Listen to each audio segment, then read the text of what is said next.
Hello మా welcome back to అందరు video అయితే స్కిప్ అయితే కొడతారో కొట్టరో మీ ఇష్టం. అది నేనైతే చెప్పలేను. నాడికి పోతానని అయితే మటుకైతే చెప్పగలుగుతాను. నేను చాలా రోజులు అయితే అయింది నందలూరుకి వచ్చి. ఈ రోజు అయితే నందలూరుకి అయితే వచ్చాను. నందలూరుకి ఏ పని మీద వచ్చాను కూడా నేనైతే చెప్తాను చూడండి. అయితే మటుకు నందలూరుకి రాగానే నాకైతే మైండ్ అయితే ఒకటే థాట్ అయితే వస్తుంది. ఈడైతే మటుకు స్వీట్ షాప్ ఉన్నది. అడ్రస్ అయితే చెప్తాను చూడు. నందలూరుకి రాగానే లెఫ్ట్ సైడ్ అయితే ఒక దావ అయితే వస్తుంది. ఆ నుంచి కొంచెం ముందుకు వస్తే బంగ్లా అయితే వస్తుంది. దానికాడ నుంచి ఇంకొంచెం ముందు వస్తే మటుకు బాలు బేకరీ అయితే వస్తుంది. ఇక్కడ ఏమేమి అవైలబుల్ గా ఉంటాయంటే చెప్తాను చూడండి. ఇక్కడ వస్తాను ఇంక అన్ని మనకైతే ఐటమ్స్ అన్ని అయితే కనిపిస్తాయి. ఇంకా కారాలు, స్వీట్, పాల్కోవా అన్ని అయితే కనిపిస్తాయి. అంటే స్వీటే కాదు ఇంకా కేక్ కూడా ఉంటది. ఇంకా మన ఫోటో గానీ ఇచ్చాం అనుకో, కూల్ కేక్ పైన వచ్చేసి మన ఫోటో కూడా వేసి ఇచ్చారు వీళ్ళు. నాకు కావాల్సింది స్వీట్. ఆ స్వీట్ అయితే తీసుకున్నాను. అట్లే హల్వా కూడా తీసుకున్నా. ఈ హల్వా ప్రైస్ వచ్చేసి 25 రూపీస్ అయితే పడింది. నేను ఇచ్చిన అమౌంట్ కి అదైతే మటుకు వర్త్ అనిపించింది నాకైతే మటుకు. బండ్లో అయితే పెట్రోల్ లేదు, అందుకని పెట్రోల్ అయితే వేపించుకోండి. కడప రోడ్ లో అయితే పోతా ఉన్నాను. రైట్ సైడ్ అయితే పెట్రోల్ బంక్ అయితే వస్తుంది.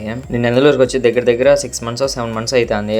ఇప్పటికి చాలా అయితే మారిపోయింది. పెట్రోల్ బంక్ కాడికి అయితే వచ్చేసాను. ఈ పెట్రోల్ బంక్ కాడ అయితే మటుకు లొకేషన్ అయితే వేరే లెవెల్ అయితే ఉన్నది మటుకు. నేనైతే పెట్రోల్ అయితే ఒక 100 రూపీస్ అయితే కొట్టాను. ఎందుకంటే నాకైతే ఎక్కువ అవసరం లేదు. ఆల్రెడీ పెట్రోల్ అయితే ఉన్నది నాకైతే మటుకు. పెట్రోల్ వేసుకోమని రిటర్న్ అయితే అయిపోతా ఉన్నాను. ఇంటికి రిటర్న్ అయ్యేటప్పుడు అయితే మటుకు వినాయక స్వామి బొమ్మలు అయితే కనిపించాయి. అంటే వినాయక చవితి దగ్గరికి వస్తా ఉన్నది కదా, అందుకని అయితే మటుకు ఈ రోజు మరి వీడియో అయితే మరి బాయ్.